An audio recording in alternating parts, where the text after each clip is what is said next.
Tes. Bismillahirrahmanirrahim. Assalamualaikum warahmatullahi wabarakatuh. Selamat pagi, salam sejahtera buat kita semuanya. Om Swastiastu, Namo Buddhaya, salam kebajikan. Alhamdulillahirrabbilalamin. Allahumma salli ala sayyidina Muhammadin wa ala alihi wasallim. Yang kami hormati Bapak Dirjen Diktiristek, Bapak Profesor Nizam, bersama Direktur Belmawa, Prof. Aris. Yang kami hormati Ketua LTMPT 2022, Prof. Ashari, yang juga Rektor Institut Teknologi 10 November, Surabaya. Wakil Ketua 1, Prof. Yuliandri, yang juga Rektor Universitas Andalas. Saya sendiri, Edward Wolok, Wakil Ketua 2, Rektor Universitas Negeri Gorontalo. Yang saya hormati Ketua Pelaksana, Prof. Budi, yang hadir pada pagi ini beserta tim media. Yang saya hormati, saya banggakan teman-teman mitra media yang selama ini sudah mensupport sosialisasi pelaksanaan penerimaan mahasiswa baru yang diselenggarakan oleh LTMPT dari tahun ke tahun. Pada pagi hari ini kita akan memulai proses penerimaan mahasiswa baru di tahun 2022. Hari ini akan ditandai dengan konferensi pers bersama teman-teman semua dengan harapan setelah kegiatan ini tentu kegiatan LTMPT terkait penerimaan mahasiswa baru akan lebih tersosialisasikan. Perlu kami informasikan kepada Dirjen dan seluruh bapak-bapak bahwasanya kegiatan ini juga disiarkan langsung live baik melalui media YouTube maupun Instagram. Karena kita ingin calon mahasiswa baru bisa mendapatkan informasi sejak dini terkait proses rekrutmen mahasiswa baru yang dilaksanakan oleh LTMPT yang beranggotakan seluruh perguruan tinggi negeri baik di bawah Kemendikbud Ristek, Kementerian Agama dan juga Politeknik. Mengawali acara ini, tentu kita sama-sama membuka kegiatan ini dengan melafazkan basmalah, Bismillahirrahmanirrahim, dan akan langsung dilanjutkan dengan arahan oleh Bapak Dirjen Diktiristek, Prof. Nizam. Kami persilahkan.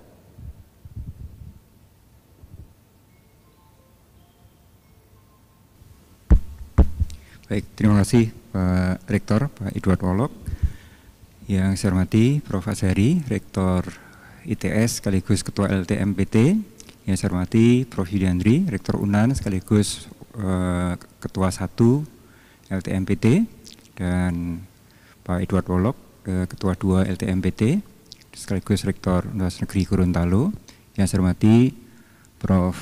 Budi Prasetyo, ini Ketua Abadi Eksekutif LTMPT, senior kita, Direktur Eksekutif, dan Prof. Aris, Direktur Pembelajaran dan Kemahasiswaan, dan yang saya banggakan rekan-rekan media. Assalamualaikum warahmatullahi wabarakatuh. Semangat pagi, salam sehat, salam sejahtera untuk kita semua. Shalom, Om Swastiastu, Namo Buddhaya, salam kebajikan. Pertama, puji syukur alhamdulillah di pagi awal tahun 2022 ini kita bisa bersilaturahmi dalam keadaan sehat walafiat. Dan pada kesempatan ini saya mengucapkan selamat tahun baru. Semoga 2022 membawa kesuksesan baru, kesehatan dan kebahagiaan bagi kita semua. Juga pada kesempatan ini saya ingin menyampaikan apresiasi pada rekan-rekan media yang selama ini terus meliput dan memberitakan berbagai macam kegiatan di Kementerian Pendidikan, Kebudayaan, Riset dan Teknologi, khususnya Direktorat Jenderal Pendidikan Tinggi, Riset dan Teknologi. Nah, tahun ini kita akan memulai tahun dengan persiapan untuk penerimaan mahasiswa baru di perguruan tinggi negeri melalui jalur undangan atau SNMPTN, betul ya, seleksi nasional masuk perguruan tinggi negeri, dan jalur tes atau SBMPTN, seleksi bersama masuk perguruan tinggi negeri. Nah, kedua jalur tersebut diselenggarakan secara bersama-sama secara nasional oleh Lembaga Tes Masuk Perguruan Tinggi Negeri atau LTMPT. Tahun ini akan diikuti oleh seluruh PTN baik akademik maupun vokasi, serta 11 perguruan tinggi negeri di bawah Kementerian Agama. Nah, tentang bagaimana penerimaan mahasiswa baru di tahun 2022 ini nanti akan dijelaskan secara lebih lengkap oleh Ketua LTMPT, Prof. Azhari. Tapi pada kesempatan ini saya ingin menyampaikan beberapa hal. Yang pertama, alhamdulillah tahun 2021 tes masuk perguruan tinggi berjalan dengan amat sangat lancar ya, hampir tanpa eksiden yang berarti, hampir tanpa masalah ya. Meskipun berada di tengah pandemi dan waktu itu menjelang puncak-puncaknya pandemi. Jadi alhamdulillah kita bisa menyelenggarakan ujian masuk ke perguruan tinggi melalui seleksi bersama masuk perguruan tinggi negeri secara luring. Jadi waktu itu tes langsung, anak-anak kita, adik-adik anak-anak kita dari SMA mengikuti tes secara langsung melalui tes berbasis komputer, dan alhamdulillah tidak ada klaster COVID-19. Nah, kita tentu berharap meskipun sekarang ini kondisi penularan sudah sangat rendah, tapi kita tetap harus waspada dan berhati-hati, sehingga bagaimana kita akan menyelenggarakan di 2022 ini nanti akan disampaikan secara lengkap oleh Ketua LTMPT, dan semoga semuanya bisa berjalan dengan lancar, sukses membawa mengantarkan anak-anak kita dari SMA dan SMK untuk mendapatkan pilihan-pilihan program studi yang paling sesuai, paling cocok berdasarkan minatnya, berdasarkan bakatnya, berdasarkan potensi masing-masing. Mungkin demikian sebagai pembuka. Sekali lagi saya ucapkan terima kasih pada seluruh rekan-rekan media atas kerjasama selama ini. Terima kasih. Wassalamualaikum warahmatullahi wabarakatuh. Waalaikumsalam warahmatullahi wabarakatuh. Terima kasih kepada Pak Dirjen. Selanjutnya kita akan masuki untuk penyampaian untuk teknis terkait dengan proses penerimaan mahasiswa baru oleh LTMPT yang akan disampaikan oleh Ketua LTMPT yaitu Prof. Azhari. Kami persilahkan, Prof.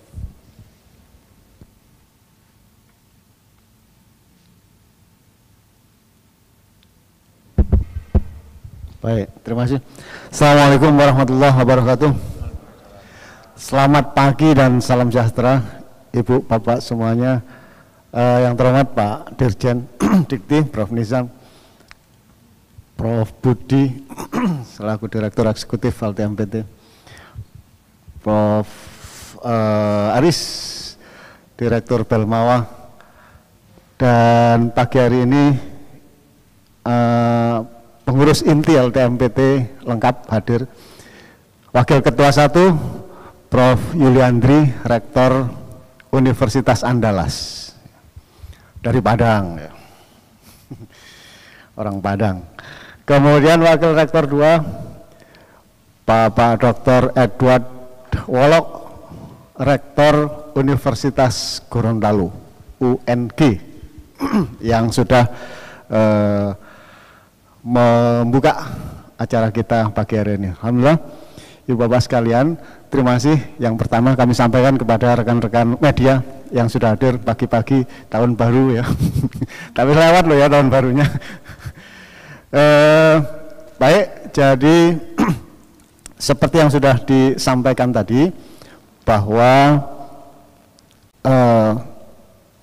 yang sangat merasakan ini sesungguhnya adik-adik kita siswa-siswi SMA, MA, SMK. Mereka kalau kita lihat di sosmed ya komentarnya, wah kok sudah mulai, kami belum siap. Nah ini kami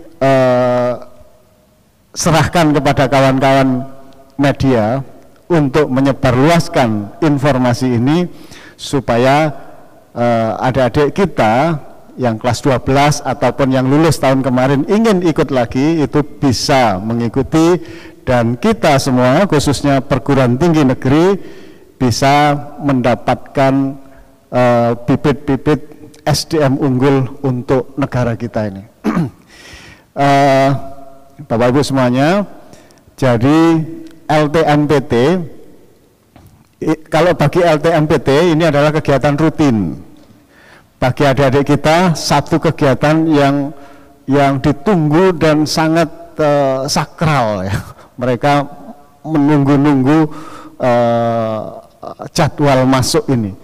Jadi untuk tahun ini LTMPT yaitu yang mengelola dua seperti yang disebutkan oleh Pak Dirjen tadi. Yang pertama adalah jalur masuk perguruan tinggi negeri itu ada 3 jalur. Yang pertama jalur undangan, dahulu namanya jalur undangan, atau sekarang kita sebut SNMPTN, Seleksi Nasional Masuk Perguruan Tinggi Negeri. Jalur yang kedua adalah SBMPTN. Di situ ada tesnya. Tesnya kita sebut UTBK, ujian tes masuk berbasis komputer. Ya. SBMPTN, dan yang ketiga adalah jalur mandiri yang dilaksanakan oleh masing-masing perguruan tinggi. Nah, untuk SNMPTN jalur undangan itu artinya adik-adik siswa SMA sederajat itu kita undang untuk diseleksi. Jadi bukan diundang otomatis diterima ya. Untuk mengikuti seleksi berdasarkan prestasi dari nilai rapot dan prestasi yang lain. Ya, tidak ada tes di situ. Nah, SNMPTN ini dipatok untuk seluruh PTN minimum 20% dari kuota masing-masing. Jadi kalau UNG menerima total misalkan berapa Pak? 3.000 atau 4.000 mahasiswa, calon mahasiswa, 20%-nya minimum harus dari SNMPTN. Ini adalah berdasarkan akademik atau prestasi lain yang ditetapkan oleh PTN.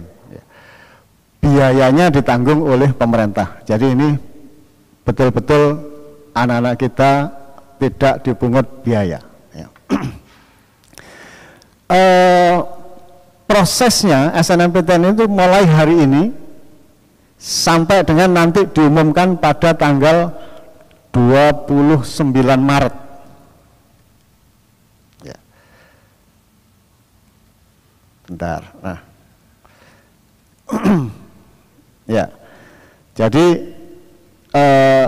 hari ini makanya kita sebut sebagai peluncuran dimulainya penerimaan mahasiswa baru 2022, karena hari ini itu dimulai pengisian pangkalan data sekolah dan siswa PDSS oleh sekolah. Jadi tanggal 4 Januari sampai 15 Januari sekolah kami persilahkan untuk membuka akun dan pengisian PDSS, ya, pengisian data sekolah. Ada NP, nomor pokok sekolah nasional, NPSN ya. Nah itu dimasukkan, termasuk ada data operator atau kepala sekolahnya.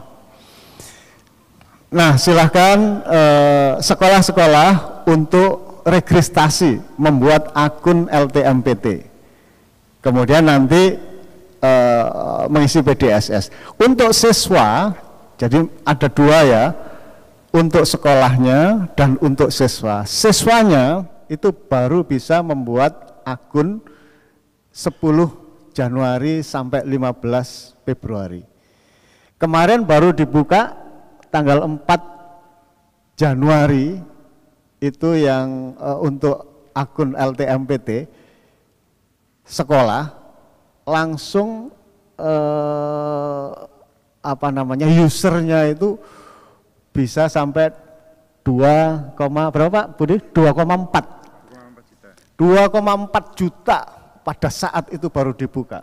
Nah ini rawan terjadi kemacetan. Oke. Rawan terjadi kemacetan di IT, sehingga kita geser untuk sekolah dulu, kemudian tanggal 10 baru siswa itu bisa melakukan pembuatan akun ya. nanti siswa itu melakukan pendaftaran SNMPTN. Dia mau ambil jurusan apa dan seterusnya di sana ya. Itu tanggal berapa? Nanti ada tanggal kumpulannya ya. Baik, di akun itu ya, kalau sekolah itu silahkan membuat akun, kalau masih punya dahulu akunnya, operatornya masih ada, ini masih ada, silahkan dipakai ya. Tapi kalau siswa diwajibkan untuk membuat baru, ya, membuat akun baru. Nah ini kira-kira step-stepnya agak teknis, silahkan saja nanti teknisnya lebih teknis lagi, Prof. Budi bisa membantu. Tetapi kami sudah melakukan sosialisasi Bapak Ibu semuanya. Mulai 1 Desember sampai nanti Februari itu masih ada. Jadi sudah kita lakukan sosialisasi kepada yang pertama ke Kepala Dinas, Kepala Kanwil Depak Provinsi, ya, kemudian Kepala Sekolah.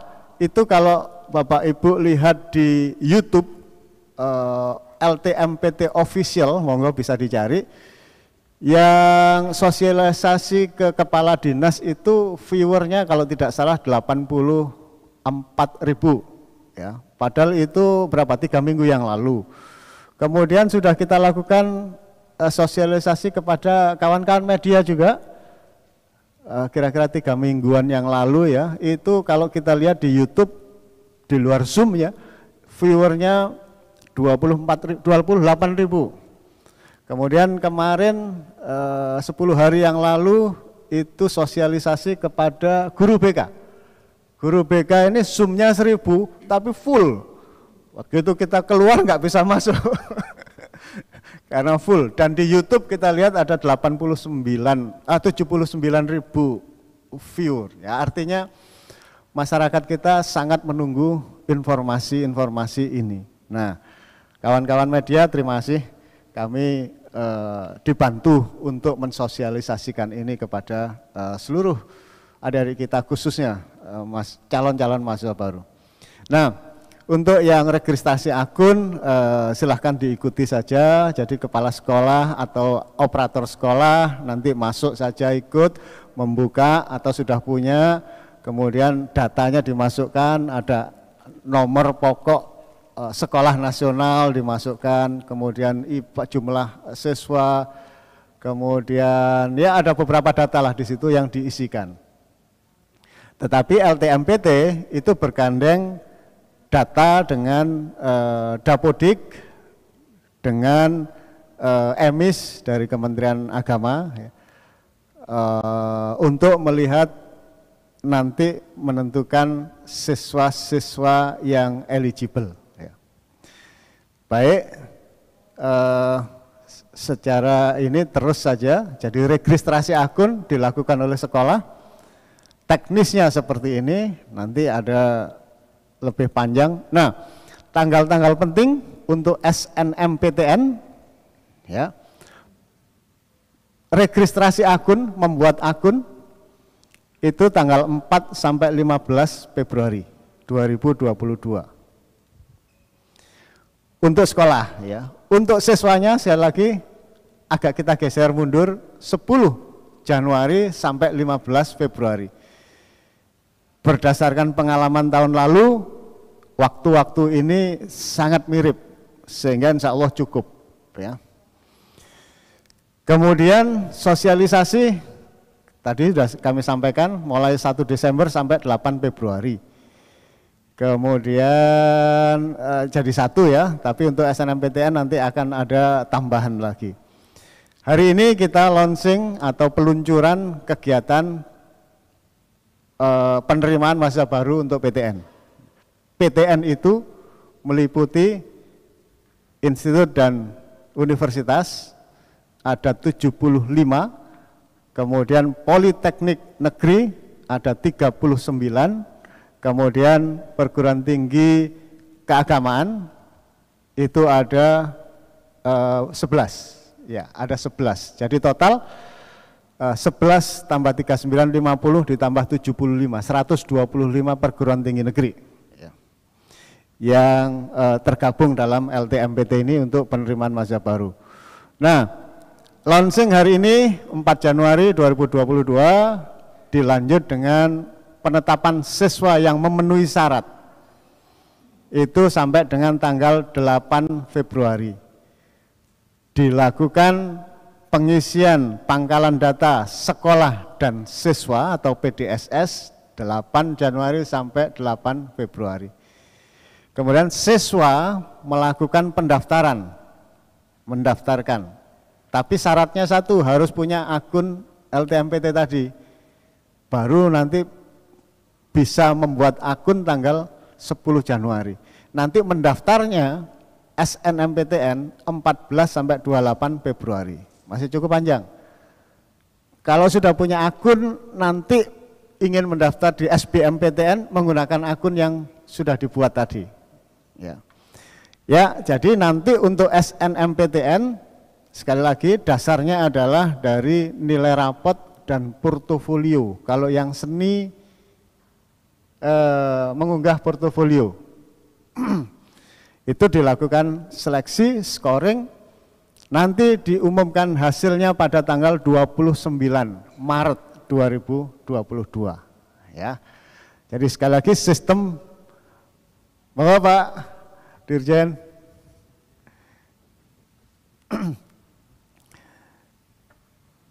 jadi sistem penerimaan mahasiswa baru, Bapak Pak, ada tiga jalur yang serial ya. Setelah SNMPTN diumumkan 29 Maret, baru nanti dilakukan pendaftaran untuk SBMPTN ya. Tapi kali ini kita fokus di SNMPTN dulu ya. Baik, tanggal-tanggalnya bisa dicatat. Kemudian URL-nya, alamatnya juga bisa dicatat, monggo. Untuk sekolah ini pengisian PDSS di https://pdss.ltmpt.ac.id ya. Ini sudah ada datanya tahun-tahun sebelumnya. Nah, sekolah silahkan untuk mendaftar.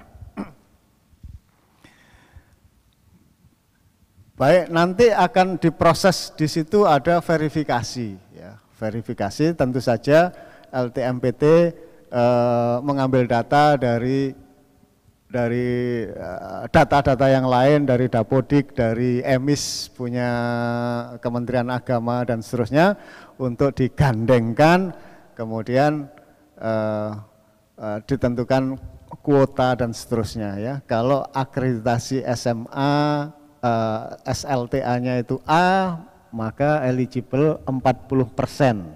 Ya. Kalau B 25%, kalau C 5%. Ya, dari situ crossing data maka didapatkan. Nah, kemudian siapa saja di sana itu ditentukan oleh sekolah masing-masing karena ada pemeringkatan di sana. Nah, setelah itu ya, proses-proses ini ada beberapa YouTube yang bisa diikuti oleh Bapak Ibu operator atau kepala sekolah di SLTA sederajat. Ya. Untuk kurikulum kita mengakomodasi seluruh kurikulum nasional. Ya. Ini ada kurikulum baru yang saat ini diterapkan untuk sekolah penggerak, ya Pak. Nah, tapi nanti anak-anak kita baru di tahun 2024 mereka akan masuk ke perguruan tinggi. Tetapi data-data raport dan seterusnya itu akan mulai masuk di PDSS berikutnya. Ya. Nah, itu kita siapkan untuk mengakomodasi kurikulum baru untuk sekolah penggerak. Ya, selalu dinamis ya. Kemarin dinamis karena ada COVID. Ya, sekarang COVID sudah melandai, mudah-mudahan habis. Nah, kemudian ada kurikulum sekolah penggerak.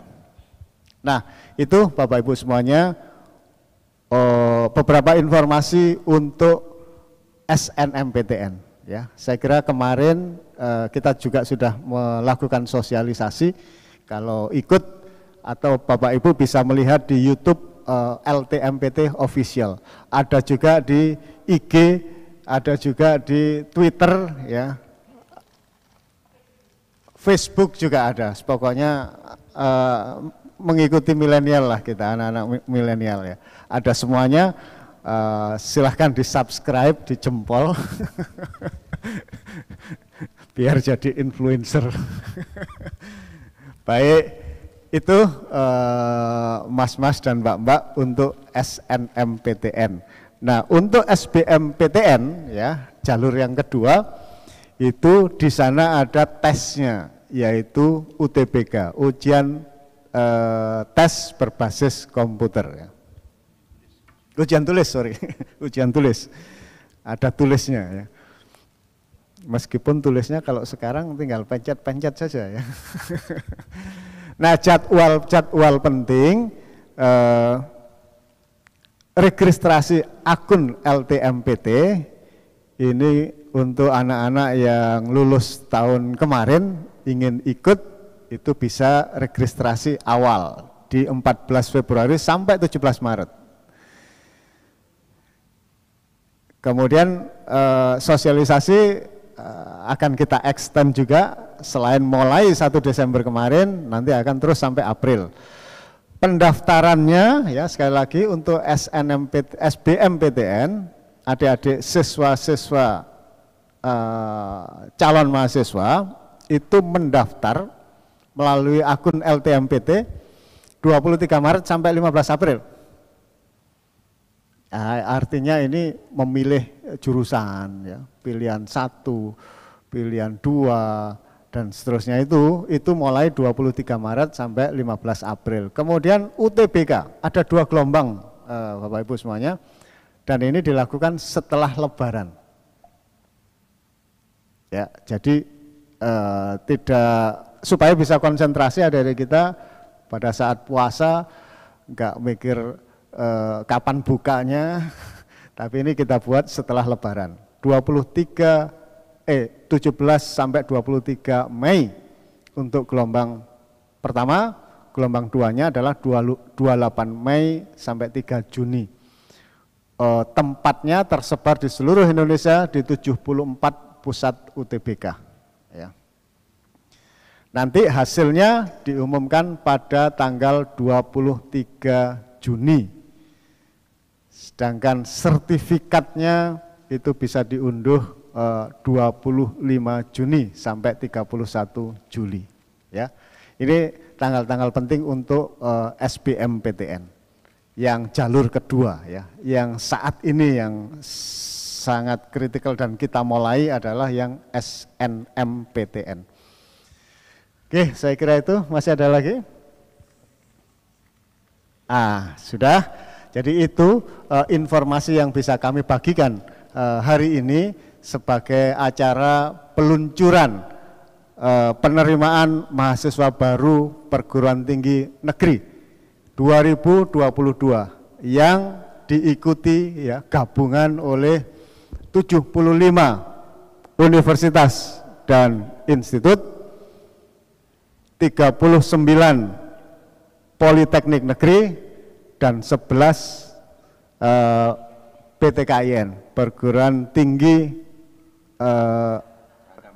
keagamaan Islam ya, di bawah Departemen Agama. Total 125. Ya, saya kira itu informasi yang bisa kami sampaikan. Terima kasih. Wassalamualaikum warahmatullahi wabarakatuh. Waalaikumsalam.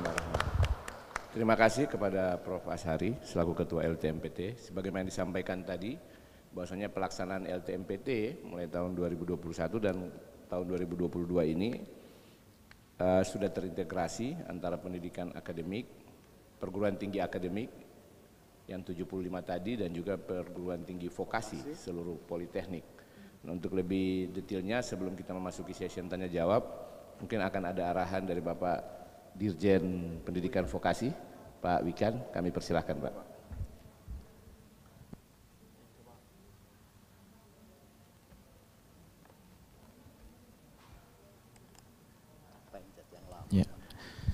terima kasih. Assalamualaikum warahmatullahi wabarakatuh. Selamat pagi.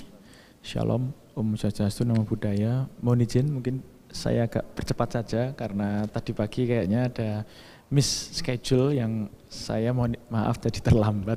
Mungkin karena belum terupdate kalau jadwalnya dimajukan. Ya, terima kasih Prof semuanya yang di sini yang saya hormati dan Ibu Bapak, Mas dan Mbak dari media. Saya nggak akan berpanjang lebar, mungkin semua Bapak Ibu atau Mas dan Mbak pasti sudah banyak yang ingin dikonfirmasi, diklarifikasi. Beberapa poin saja. Yang pertama adalah ini adalah tahun kedua ya, pendidikan tinggi vokasi. Alhamdulillah disertakan di dalam LTMPT PMP ini ya. Jadi kami mengucapkan terima kasih yang sebesar-besarnya. Dan yang kedua hanya sarjana terapan. Jadi prodi-prodi vokasi yang available, yang bisa didaftar pada LTMPT ini hanya sarjana terapan atau diploma 4. Untuk D3 akan ada pendaftaran mandiri sendiri oleh masing-masing perguruan tinggi. Poin yang ketiga, kami sangat berharap tentunya anak-anak kita, generasi bangsa masa depan ini bisa mensikapi secara positif jadwal yang sudah dirilis oleh LTMPT ini dan berharap tentunya pandemi tidak akan terlalu berpengaruh seperti di tahun yang lalu ketika pandemi masih cukup eskalatif. Alhamdulillah LTMPT di tahun lalu berhasil menyelenggarakan perhelatan ini tanpa menimbulkan klaster baru dan tidak menimbulkan isu-isu negatif yang kurang produktif. Jadi kami sangat mengapresiasi sekali. Poin yang keempat dari vokasi adalah kami berharap generasi bangsa yang akan mendaftar atau anak SMA dan anak SMK plus MA yang akan mendaftar perguruan tinggi melalui MPT ini dapat memilih prodi dan perguruan tinggi sesuai dengan passion, minat dan bakat. Ini yang ingin kami sampaikan betul, bahwa memilih prodi itu tidak semata-mata ikut-ikutan, kalau itu prodi favorit ikut-ikutan gitu, ternyata passionnya tidak di sana sebenarnya.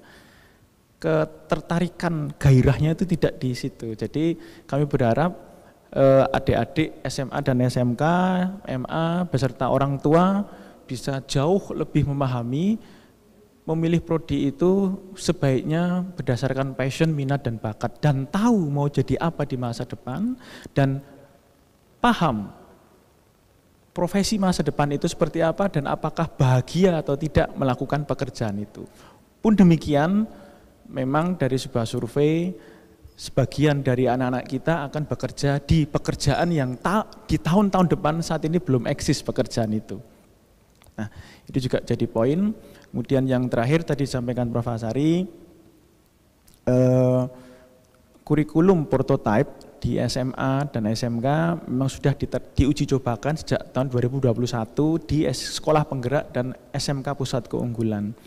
Dan itu masih di kelas 1 ya 2021, sehingga nanti di 2024 tentunya akan ada ini skenario atau skema-skema yang cukup berubah dari yang kita selenggarakan selama ini. Karena kurikulum prototype di SMA dan SMK memang kurikulum yang keterbaruannya itu sangat kental, tapi tidak dalam konteks pada pagi hari ini. Mungkin demikian, terima kasih atas kesempatannya dan sekali mohon maaf karena saya terlambat. Terima kasih, Assalamualaikum warahmatullahi wabarakatuh. Terima kasih pada Dirjen Diksi, Prof. Wikan. Baik, teman-teman media yang saya hormati, setelah mendapatkan atau kita mendengar bersama penyampaian dari Dirjen Dikti-Ristek, Dirjen Diksi dan juga Ketua LTMPT. Selanjutnya kami akan persilahkan teman-teman apabila ada yang ingin ditanyakan. Sebagai informasi kepada kita semua bahwasanya saat ini untuk acara kita pada pagi hari ini di live Instagram itu disaksikan secara langsung kurang lebih 3.500 yang menyaksikan dan di YouTube hampir 2.000. Baik, kami persilakan teman-teman media kalau ada yang mau bertanya, dan ketika akan bertanya tolong disebutkan nama dan juga asal medianya. Untuk yang bertanya kami persilahkan untuk bisa ke depan. Silakan teman-teman secara bergantian kami persilahkan. Ya, terima kasih. Saya Esther dari Harian Kompas. Ini mau bertanya kepada Ketua LTMPT dan Pak Nijam, sekaligus juga Pak Wikan ini ya, bisa ditanggapi nanti. Nah, ini tadi saya sih belum bisa dipaparin tentang daya tampung perguruan tinggi itu. Apakah memang lewat dengan layanan yang dilakukan oleh LTMPT ini memang ada kecenderungan untuk daya tampungnya itu di PTN dengan penggabungan 3 ini memang lebih naik, lebih banyak, meningkat atau enggak? Nah, terus kepada Pak Nizam dengan dengan tren bahwa kuliah hibrid atau kuliah online itu menjadi sesuatu yang sudah biasa dan mungkin kedepannya malah akan lebih biasa lagi gitu. Nah, ini dengan karena kita punya PR dalam meningkatkan APK perguruan tinggi kita, apakah perguruan tinggi negeri ini memungkinkan untuk lebih meningkatkan kapasitas daya tampungnya, karena memang bukan hanya tentang orang berpikir tentang PTN itu bukan hanya tentang kualitas, tapi juga dari segi harga lebih terjangkau. Itu mungkin yang membuat bahwa kemungkinan untuk APK itu bisa ditambah lagi dengan peran pemerintah ya, memperbesar peran pemerintah karena sama ini swasta. Nah, terus dengan untuk Pak Wikan, dengan adanya bergabungnya Politeknik atau ini ke walaupun D4 ya, apakah itu terus ada juga program mendorong anak-anak SMK juga untuk BMW ya, di sini berarti M-nya ya, melanjutkan kuliah ini, kelihatan apakah tren ini kemudian tren dengan adanya D4 ini kelihatan apakah lulusan dari SMK itu memang ada minatnya untuk melanjutkan, atau justru sekarang menjadi agak kesulitan karena mungkin lebih kompetitif dengan anak-anak SMA juga yang juga kayaknya kalau nggak salah terbuka juga ya Politeknik itu dengan yang kalau nggak di perguruan tinggi itu kan ada yang D4-nya juga ya, itu kan lebih kompetitif. Itu mungkin bisa dijelaskan. Terima kasih. Terima kasih Mbak Elva ya tadi ya, Elsa ya dari Kompas. Esther, sorry Mbak Esther. Selanjutnya silakan Mbak. Bentar, masih. Silakan. Terima kasih, saya Rini dari Kedaulatan Rakyat. Mungkin ada beberapa pertanyaan. Terima kasih. Ada beberapa pertanyaan yang mungkin saya sampaikan. Yang pertama, mohon diulang kembali prodi baru. Prodi baru apa yang akan menjadi prioritas atau prodi yang di tahun ajaran baru ini. Kemudian penegasan sekali lagi Pak, mungkin ke Ketua Panitia. Jika siswa sudah diterima SNMPTN, apakah mereka masih boleh mengikuti SBMPTN? Kalau tahun lalu kayaknya dikunci gitu kalau nggak salah. Kemudian blacklist terhadap sekolah. Kalau tahun-tahun sebelumnya kan ada siswa yang diterima, kemudian tidak mendaftar kembali, diterima jalur SNPTN, tidak mendaftar kembali, sekolah itu diberlakukan blacklist kalau nggak salah seperti itu. Apakah tahun ini juga masih diberlakukan? Kemudian berapa bakal calon mahasiswa baru diterima? Yang ketiga Pak, mungkin siswa lulusan Salawi atau pesantren, benarkah informasi yang saya terima itu mereka tidak boleh mengikuti pendaftaran untuk eksakta? Yang terakhir Pak, mungkin tingkat kesulitan soal di jalur SBMPTN. Terima kasih. Baik, terima kasih Mbak Rini dari Kedaulatan Rakyat. Ada 4 ya pertanyaannya. Ada lagi atau Pak? Mungkin 2 ini dulu ya. Oh, ya, 2 ini dulu barangkali. Sudah diborong tadi ya. Ya. Jadi ada terkait dengan apakah keikutsertaan vokasi di sini, teman-teman ada di SMK seperti apa persaingannya, kemudian terkait APK Pak, daya tampung Pak Nizam mungkin dulu, kemudian terkait yang teknis lain nanti ada Pak Asari. Pak Nizam kami persilahkan. Baik, terima kasih Mbak Esther. Untuk persaingan tentu ini tergantung pada kesiapan dari para siswa ya. Jadi untuk seleksi itu kan ya namanya seleksi ya, tentu dipilih yang terbaik dari capaian mereka. Daya tampung itu dibatasi oleh banyak faktor. Jadi pertama sarana prasarana, fasilitas, kemudian juga dosen. Karena pendidikan tinggi itu kan tidak hanya pembelajaran ya. Kalau pembelajaran mungkin daring bisa, tapi pendidikan tinggi tidak sebatas itu. Jadi interaksi antar mahasiswa, membimbing mahasiswa, kolaborasi antar mahasiswa, laboratorium, menyiapkan mereka dengan kompetensi-kompetensi, itu semua tentu ada standarnya, ada ukurannya.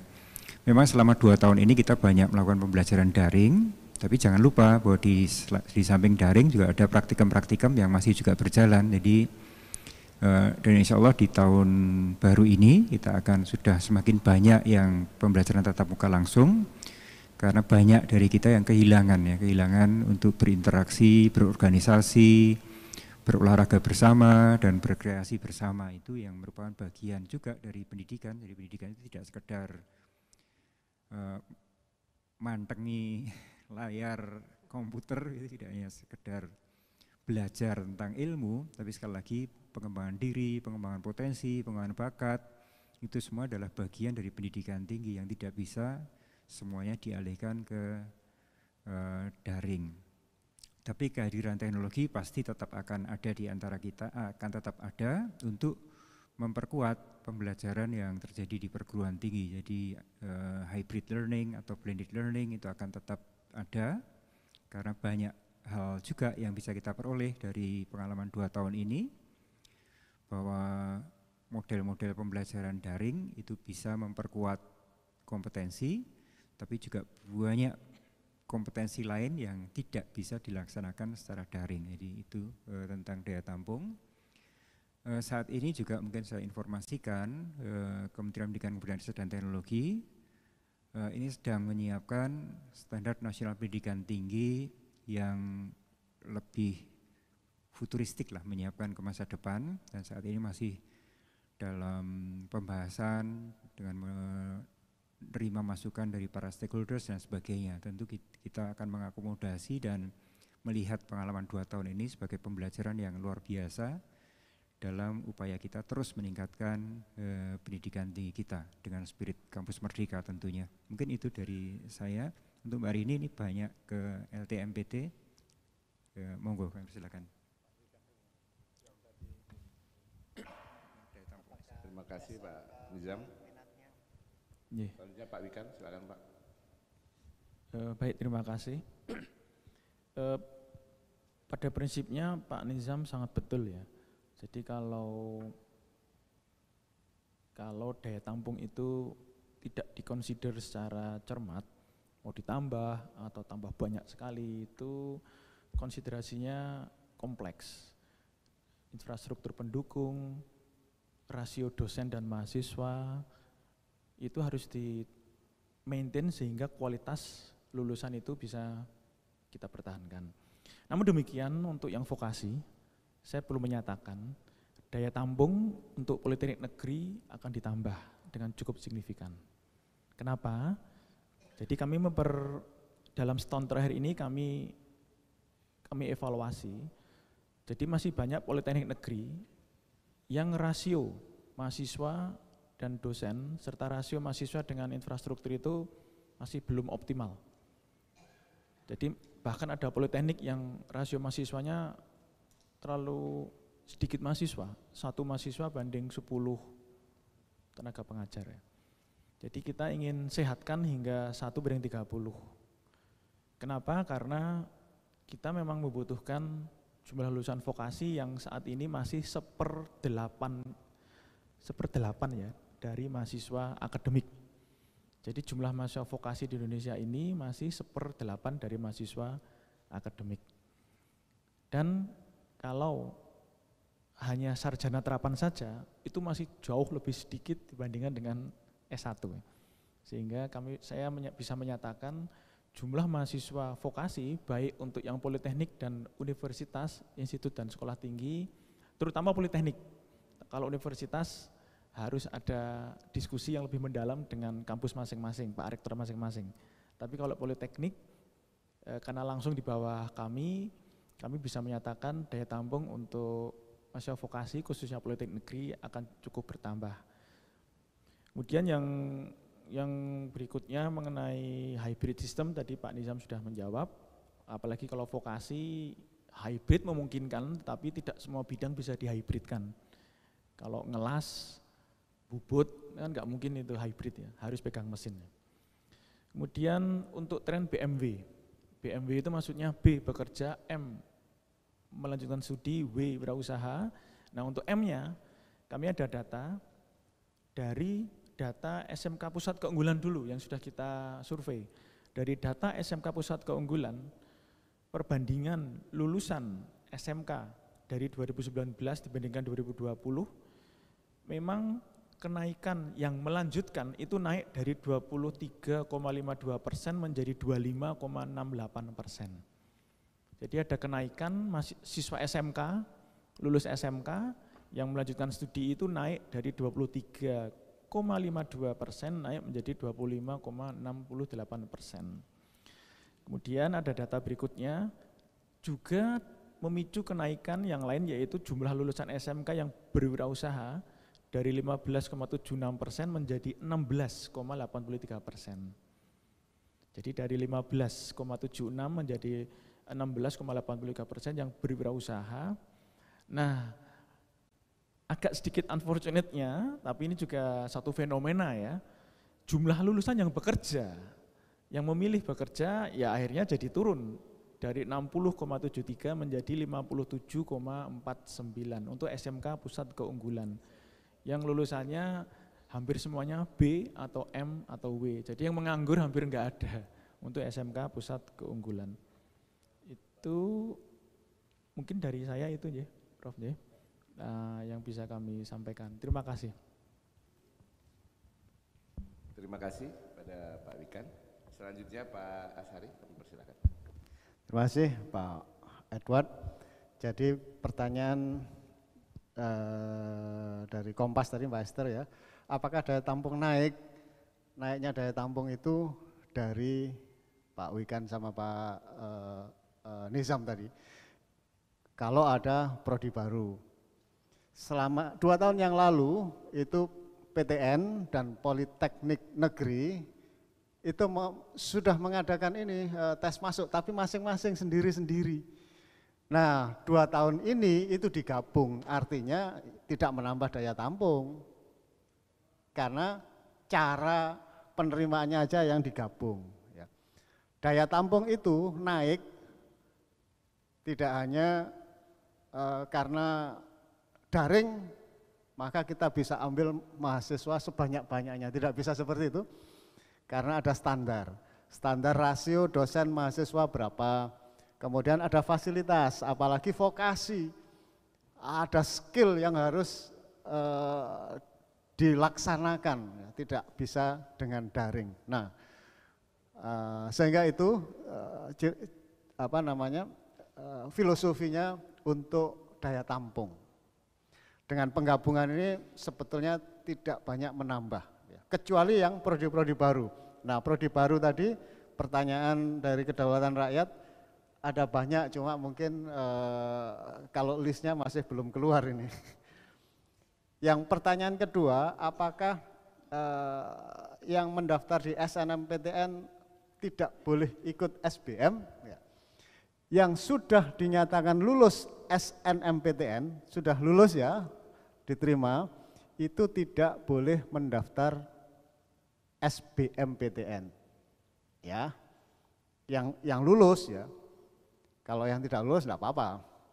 Yang lulus sudah diterima SNMPTN yang undangan itu, maka dia tidak akan bisa mendaftar di UTBK. Artinya harus dimasuki, karena rasio diterimanya itu sekitar 20%. Ya, jadi siswa yang ikut SNMPTN masuk di negeri itu kira-kira hanya 20% yang diterima. Yang 80% tidak diterima. Artinya apa? Kalau dia sudah diterima tidak dimasuki, Oh eman, wong ini persaingannya sudah mengalahkan berapa orang itu, tidak dimasuki. Nah sehingga berikutnya itu ada perguruan tinggi yang melakukan blacklist. Blacklist itu bukan instruksi atau aturan dari LTMPT, tetapi perguruan tinggi masing-masing itu ada ya, ada yang melakukan itu, tapi tidak semua. Ya. Kenapa? Ya itu tadi persaingannya itu ketat, sudah sayang sekali, sudah diterima tidak dimasuki. Perguruan tingginya juga jadi pusing juga. Nah ini ada kosong sekian, eman-eman. Ini padahal yang memperebutkan itu dari 120 orang saja yang bisa masuk, 20% ya. Nah itu jadi kebijakannya tetap sama seperti tahun lalu atau 2 tahun yang lalu, yang sudah diterima di SNMPTN tidak diperkenankan ikut di SBMPTN. Loh gimana supaya tidak blacklist, supaya ya milihnya yang tepat. Jadi adik-adik siswa SMA sederajat untuk memilih SNMPTN, kalau tidak senang dengan salah satu prodi ya pilih satu saja. Kalau diterima pasti dimasuki ya. Kalau milih 2 yang diterima di yang kedua padahal dia enggak seberapa suka, sudah kadung ditulis diterima, enggak dimasuki, itu yang jadi perkara. Jadi sebaiknya ambil sajalah yang paling suka kalau memang nanti tidak ingin di jurusan lain ya. Nah, kira-kira itu sehingga yang blacklist tadi itu memang ada sebagian yang melakukan. Untuk supaya tidak di blacklist, sekolah mari ikut sama-sama memberikan pengertian kepada siswa-siswanya bahwa jangan sampai kena penalti seperti itu, Anda pilih saja satu yang paling suka sehingga kalau diterima itu ya pasti dimasuki, gitu ya. Kemudian tadi siswa pesantren tidak boleh mendaftar IPA, eksakta ya. Jadi begini, tidak ada larangan untuk itu. Yang jurusan IPS itu boleh mengambil IPA, campuran ya, mendaftar di pilihan program studi yang IPA. Sebaliknya juga boleh, ya, boleh. Tetapi ada resiko di situ, karena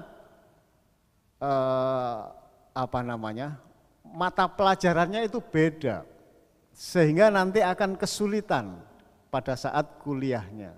Bukan tidak boleh, boleh ya, tetapi ada risiko nanti kelanjutannya itu susah karena mata pelajarannya sangat berbeda dengan yang dihadapi yang nanti terbaru di tempat yang baru ya. Jadi siswa pesantren kan madrasah ya, itu haknya sama persis dengan SMA ya. Sama juga dengan SMK, jadi tidak ada perbedaan untuk itu. Jadi kemudian berikutnya tingkat kesulitan. Tingkat kesulitan soal.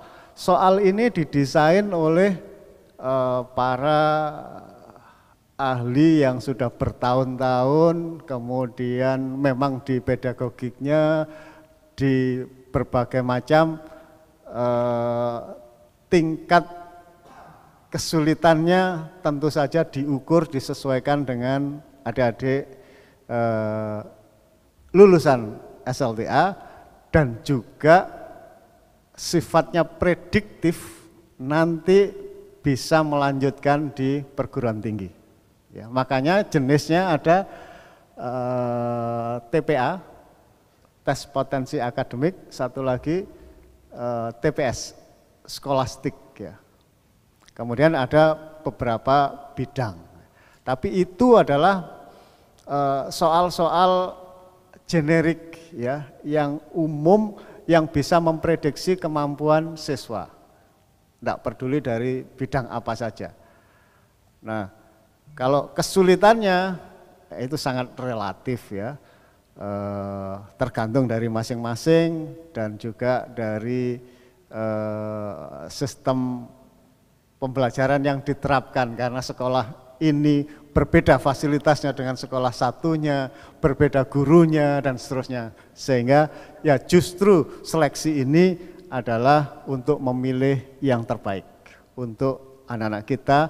Tadi sampaikan Pak Nizam, di perguruan tinggi itu tidak hanya mengajar belajar di depan komputer Zoom ya, tetapi di sana ada kumpul organisasi, melatih kepemimpinan, karena yang lulusan perguruan tinggi ini adalah posisi yang terdekat dengan pekerjaannya pun pekerjaan level, kalau di pemerintahan, di perusahaan itu levelnya level sudah menengah ke atas, sehingga dibutuhkan kompetensi organisasi, kepemimpinan, koordinasi, kolaborasi dan seterusnya. Tidak cukup daring dengan Zoom atau software apa saja di depan komputer, itu saja tidak cukup ya. Ada riset, ada skill, praktikum dan seterusnya. Oke, saya kira itu. Terima kasih. Monggo Pak Edward. Terima kasih pada Prof. Asari. Mungkin Prof. Budi selaku eksekutif ada yang mau ditambahkan, saya persilahkan. Baik, izin menambahkan sedikit, ini Mbak Rini dari KR ya. Jadi tolong disampaikan ke masyarakat kaitannya dengan adik-adik yang sudah diterima di jalur SNMPTN tidak diizinkan untuk mendaftar UTBK SBMPTN. Ini agak kompleks, tapi sekali lagi kami mohon bantuannya untuk menginformasikan kepada masyarakat, karena masih selalu saja ada yang tidak daftar ulang. Ya, artinya diterima di SNMPTN, tidak mendaftar ulang, akibatnya tidak diizinkan mendaftar UTBK SBMPTN, padahal PTN, ya, banyak PTN dan PTS itu mensyaratkan jalur mandiri harus mengikuti UTBK SBMPTN. Ya. Nah, kasusnya itu biasanya adik-adik ya yang taruhlah tadi kan ada akreditasi A, jatahnya 40%. Ya.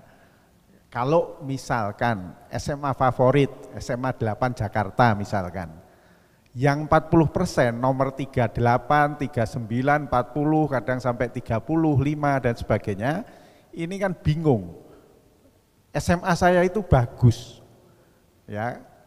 Kalau saya mendaftar taruhlah di pendidikan dokter UI atau teknologi informasi ITS atau apa, kalau yang urutannya di buncit itu ya sebagai pilihan pertama, ada kemungkinan kan tidak diterima, sehingga untuk amannya memilih program studi di perguruan tinggi tertentu yang kemungkinan besar diterima, kan itu. Tetapi sebetulnya nggak seneng, nggak fashionnya dia gitu. Nah itu sebetulnya yang menyebabkan mengapa sekali lagi merugikan sekolahnya maupun merugikan dirinya sendiri.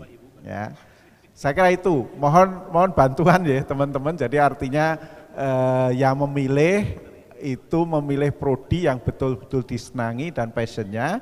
Dan setiap sosialisasi saya juga sudah sampaikan kepada orang tua wali bahwa siswanya yang itu yang lebih prioritas untuk memilih program studi kesenangannya apa. Saya kira demikian Pak Edward, makasih. Terima kasih Prof. Budi. Ada lagi teman-teman? Kami persilakan secara bergantian. Setelah Mbak Edi, Pak yang pakai garis-garis jaket itu. Silakan Mbak. Sebutkan nama sama asal. Terima kasih, saya Inung dari menara62.com. Ada 2 pertanyaan aja. Yang pertama untuk Pak Wikan, sejak pendidikan vokasi masuk LTMPT, itu berapa persen sih siswa SMA yang kemudian tertarik untuk masuk ke pendidikan vokasi?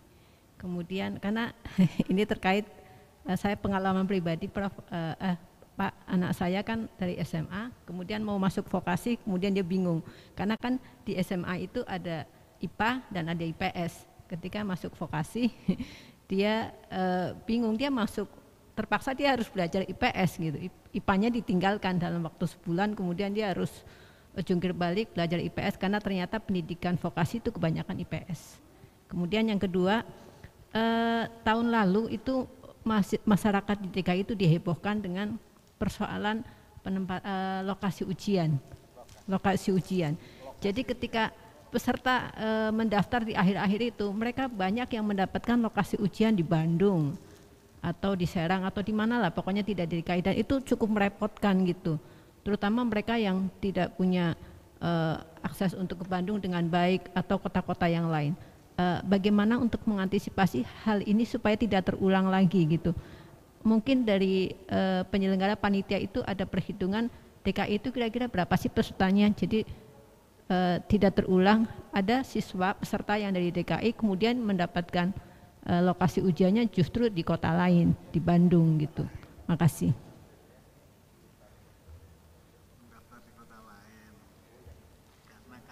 Terima kasih Mbak, silakan yang berikutnya.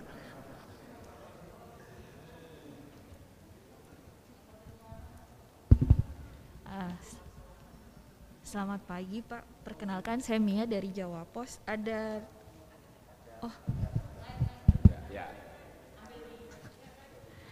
dua pertanyaan yang mau ditanyakan. Selamat pagi Pak, perkenalkan saya Mia dari Jawa Pos. Ada dua pertanyaan saja yang ingin ditanyakan. Tadi Prof. Asari sempat menyinggung soal kurikulum prototype gitu kan. Nah, mulai tahun ini kan sudah mulai jadi pilihan gitu. Nah, nantinya akan seperti apa ya untuk proses penerimaan mahasiswa barunya, mengingat kalau tidak salah Mas Nino sempat menyebut tidak ada lagi penjurusan IPA dan IPS gitu kan. Nah, nanti akan seperti apa penerimaan mahasiswa barunya? Kemudian yang kedua, agak sedikit keluar dari ini sih, mengenai SKB 4 Menteri. Untuk di perguruan tinggi sekarang posisinya seperti apa ya Pak? Maksudnya SKB 4 Menteri kan sudah mulai beberapa sekolah kan sudah mulai luring gitu kan. Nah, ini bagaimana dengan perguruan tinggi? Apakah sudah juga mulai luring 100%? Terima kasih.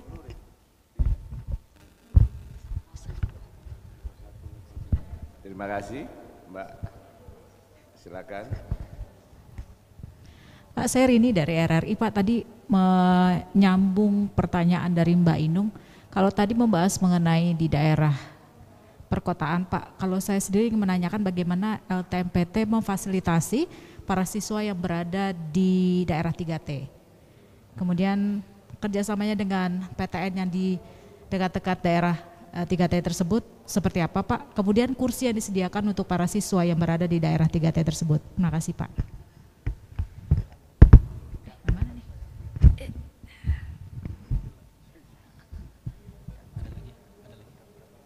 Baik, terima kasih.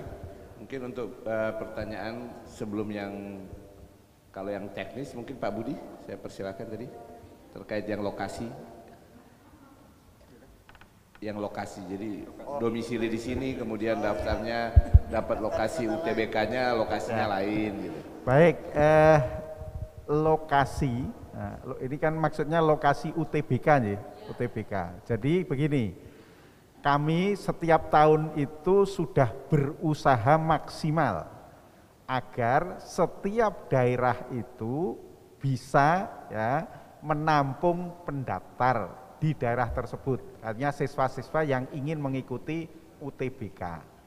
Nah, termasuk tahun ini 2021, alhamdulillah kita membantu komputer ke pusat-pusat UTBK, itu harapannya juga untuk meningkatkan jumlah. Sebetulnya yang bermasalah itu hanya ada dua, teman-teman. Daerah-daerah lain se-Indonesia ini nggak ada masalah. Yang bermasalah itu adalah di Jakarta dengan di Bogor, karena jumlah SLTA-nya sangat banyak. Nah, ini terus terang begini, kami kan ada web survey ketersediaan komputer dari masing-masing dan mitra perguruan tinggi, entah itu UI, UNJ dan sebagainya, termasuk IPB. Kemudian setelah itu dengan berjalan waktu itu juga kita selalu mencari yang lain untuk gelombang 2 yang harapannya itu bisa menampung semuanya. Kasus 2021 Jakarta ini istilahnya kehabisan kan gitu, ya kan. Kemudian sudah terlanjur adik-adik itu juga tanda petik gitu ya, khawatir nggak dapat tempat dan sebagainya. Akhirnya ada yang mendaftar di Bandung, ada yang ini dan sebagainya, ya. Dan sekali lagi sebetulnya kita juga menghimbau juga karena masih kondisi COVID untuk mendaftar di lokasi terdekat dan sebagainya. Tapi kita tahun 2022 ini semoga 2 tempat ini, utamanya Bogor dan Jakarta, itu tidak terjadi lagi seperti 2022.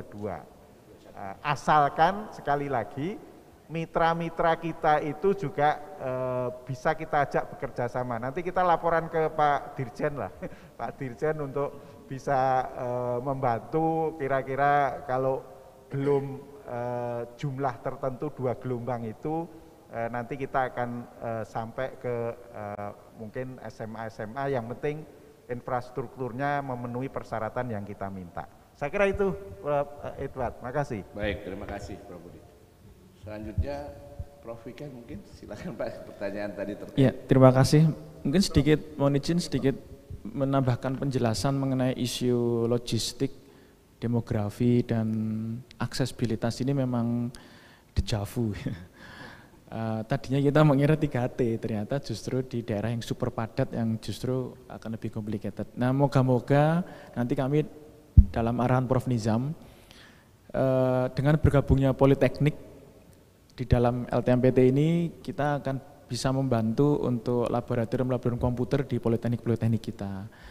Dan kalau misalnya nanti dibutuhkan, tentunya SMK ini kan sudah banyak yang kita revitalisasi. Yang bangunannya sudah mirip hotel itu sudah cukup banyak ya SMK, yang lab komputernya juga sudah cukup advance. Nanti beberapa SMK di daerah Jabodetabek ini nanti kita coba kurasi mana yang secara teknologi dan secara infrastruktur masuk dalam standar LTMPT ini untuk aksesibilitas dan isu demografi dan logistik ini bisa kita pecahkan bersama. Kemudian menjawab, ini data dari Prof. Budi, anak SMA yang mendaftar prodi vokasi sekitar 15%, dan itu bagi saya untuk starting sudah alhamdulillah ya. Yang penting passion, jangan sampai mirip saya gitu ya. Saya D3, S1, S2, S3 itu teknik mesin. Tapi kalau mobil mogok, teflon bengkel saya, stres saya, karena saya nggak passion, udah. Saya kalau TV rusak, AC rusak, mobil rusak gitu tuh stres gitu, karena saya nggak passion. Saya masuk teknik mesin itu karena bapak saya yang meminta, karena bapak saya teknik mesin UGM. Sebenarnya kalau saya passionnya itu ada di multimedia atau olahraga saya itu sebenarnya gitu. Tapi mungkin zaman dulu kan nggak ada prodi multimedia, atau mungkin kalau masuk ke prodi film, orang tua yang melihat, wah jadi orang film nanti hilang malah gitu. Maksudnya nggak jelas gitu dibandingkan dengan menjadi seorang insinyur atau engineer. Nah ini memang pada akhirnya salah milih prodi itu efeknya sepanjang hidup. Akhirnya saya lebih bergeser ke YouTuberan gitu, bikin konten, YouTuber, TikTok gitu, saya edit sendiri karena saya passion bikin film dan sebagainya gitu. Nah sehingga tadi disampaikan Prof. Budi, yang sudah diterima di SNMPTN memang sebaiknya dikunci agar tidak masuk UTBK. Kenapa? Karena ini kalau pengamatan saya di lapangan, masih banyak anak itu yang adventurer gitu. Iseng-iseng daftar prodi, yang penting diterima dulu gitu. Padahal nggak passion. Habis itu ketika sudah diterima, mikir-mikir, aku besok jadi apa ya masuk di situ, ya udah diterima baru mikir. Ah kalau gitu daftar lagi UTBK, nah, sekarang nggak bisa. Jadi harus punya responsibility dan punya kecermatan serta konsiderasi yang mendalam bersama bapak ibunya. Ketika memilih sejak awal, jangan dibikin main-main. Karena kalau sudah diterima kemudian dia pindah, kan sama aja mengurangi hak orang lain yang tadinya bisa diterima.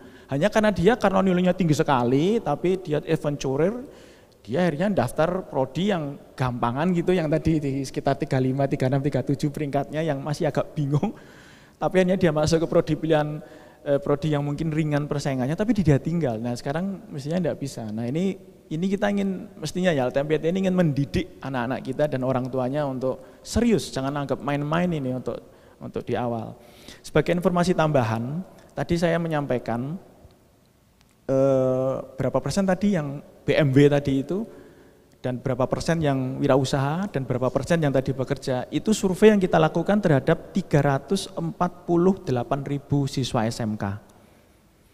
Jadi cukup representatif Ibu dan Bapak, 348.000 siswa SMK yang kita survei tadi, indikasinya 23,52% naik ke 25,68% yang memilih melanjutkan ke perguruan tinggi, yang wirausaha juga naik 15 ke 16, kemudian yang bekerja jadi agak turun. Kemudian mengenai daya tampung, tadi saya perlu klarifikasi, daya tampung sarjana terapan yang ingin kita naikkan itu adalah untuk prodi sarjana terapan yang existing yang sekarang bergabung di LTMPT. Nah tentunya tahun depan nanti 2023, mestinya akan semakin banyak karena D3 yang di-upgrade menjadi sarjana terapan kan tahun depan sudah mulai banyak lagi yang bergabung ke LTMPT. Nah tentunya daya tampung nanti akan naik juga untuk LTMPT. Demikian Prof, sebagai tambahan sedikit saja, semoga anak-anak jangan seperti saya gitu ya. Masuk prodi udah kuliah sampai tinggi, akhirnya karena nggak passion jadi nggak banyak kepake ilmu teknik mesin saya itu, nggak sampai 1% ilmu yang saya pelajari kepake itu sekarang.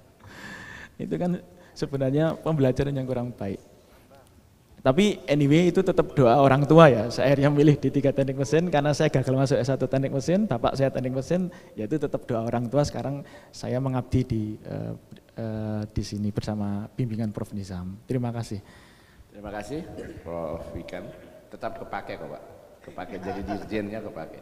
Ya minimal untuk bikin film YouTube sama tenis Pak. Sama Pak Edward. Kita sudah mau tenis Pak, ini hadiahnya baru dicari nih.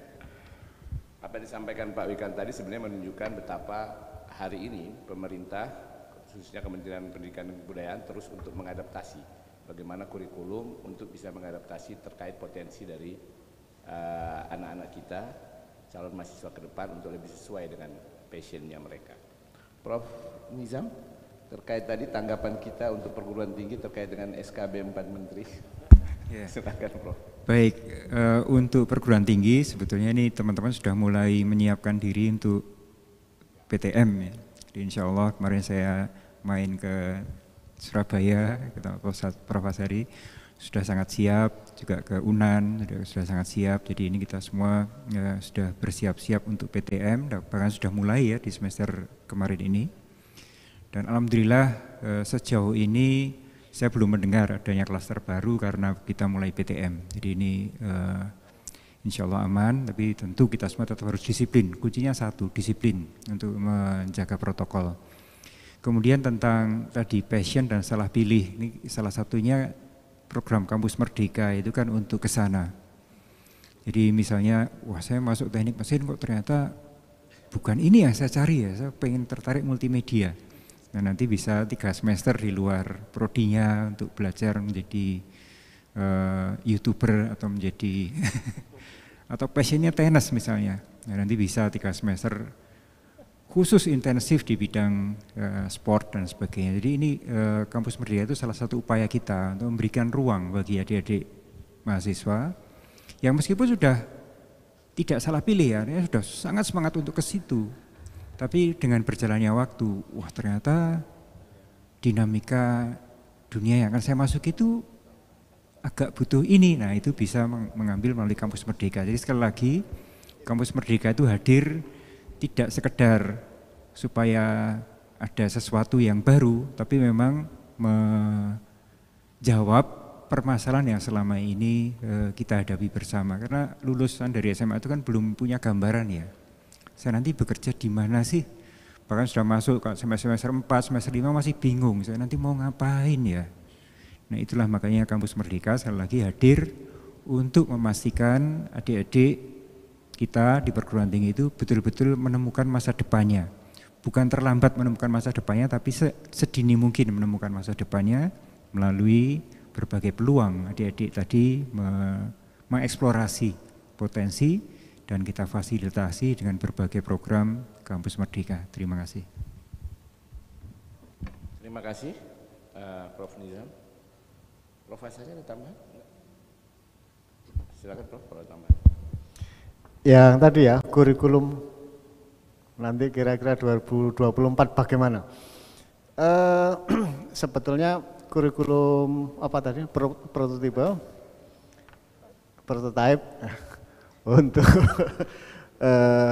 itu sebenarnya kan memberi keleluasaan kepada siswa-siswa SMA dan sederajat maksudnya ya. Jadi mulai dari awal itu sudah diberi kebebasan, diminta untuk mencari gambaran. Saya nanti ingin di kedokteran, saya ingin di elektro, saya ingin di teknik ya.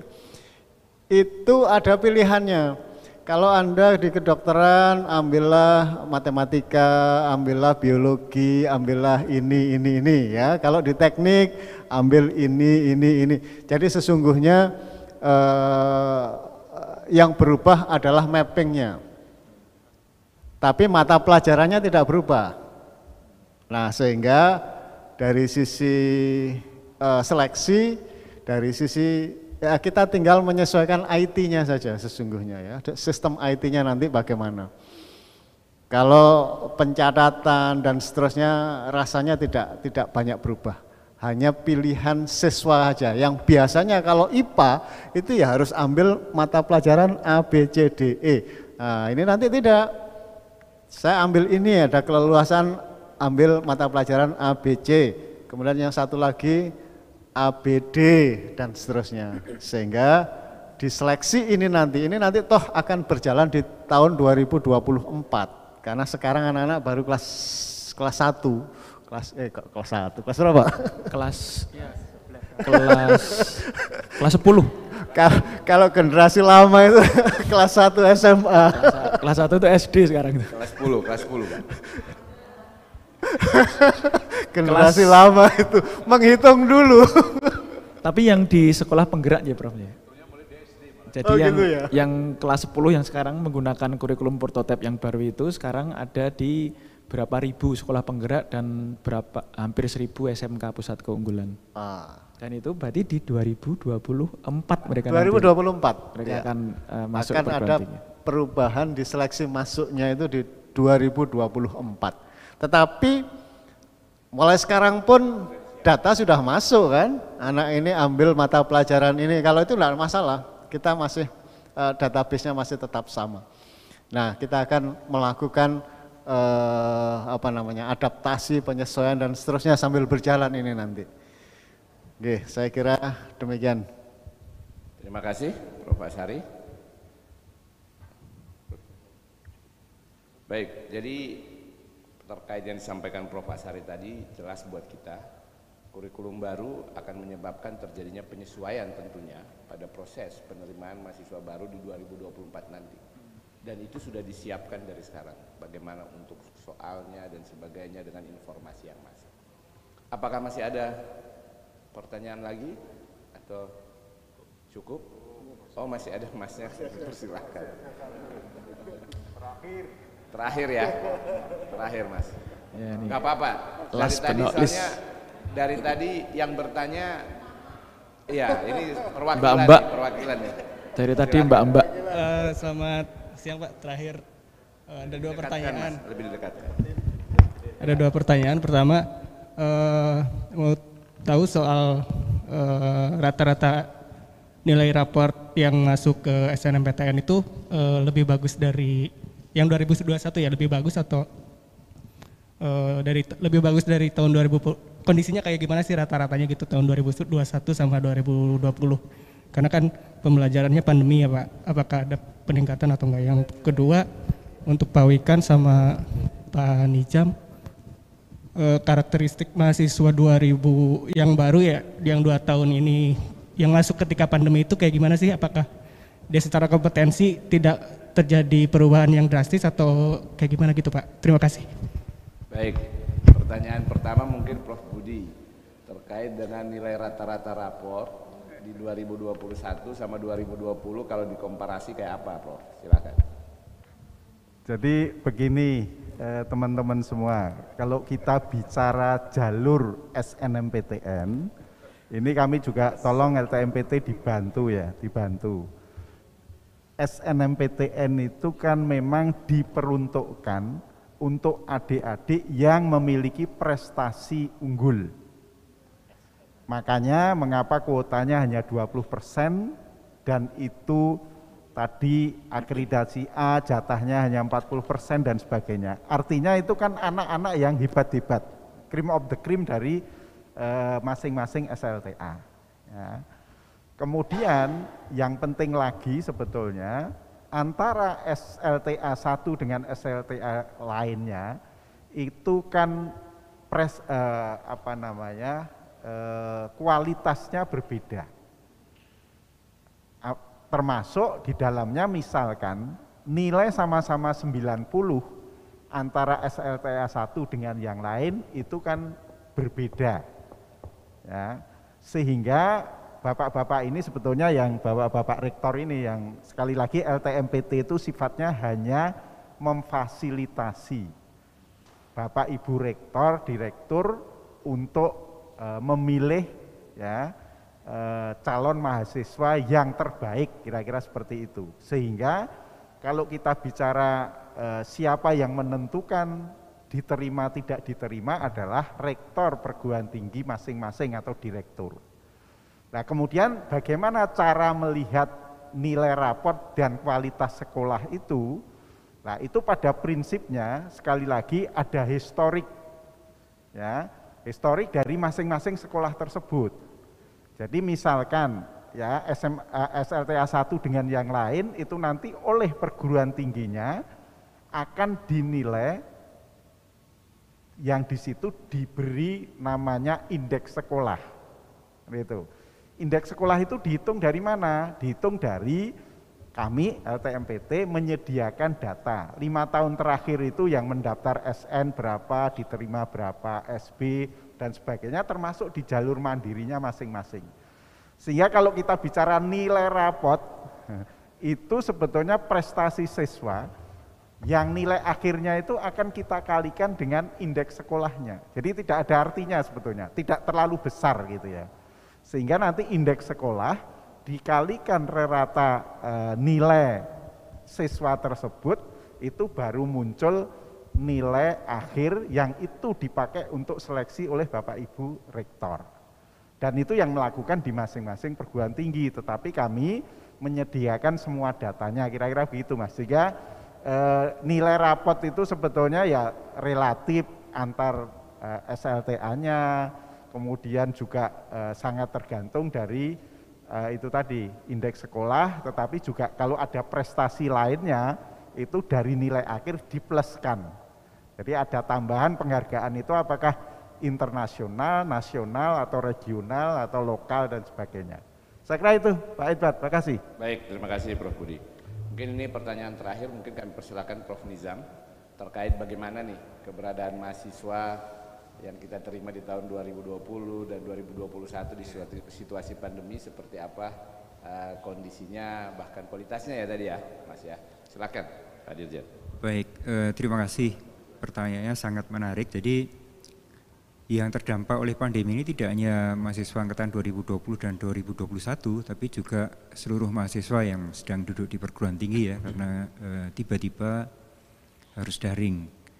Tetapi jangan lupa bahwa adik-adik tetap mengikuti praktikum, kemudian juga berbagai macam pengalaman, kuliah lapangan dan sebagainya tetap berjalan.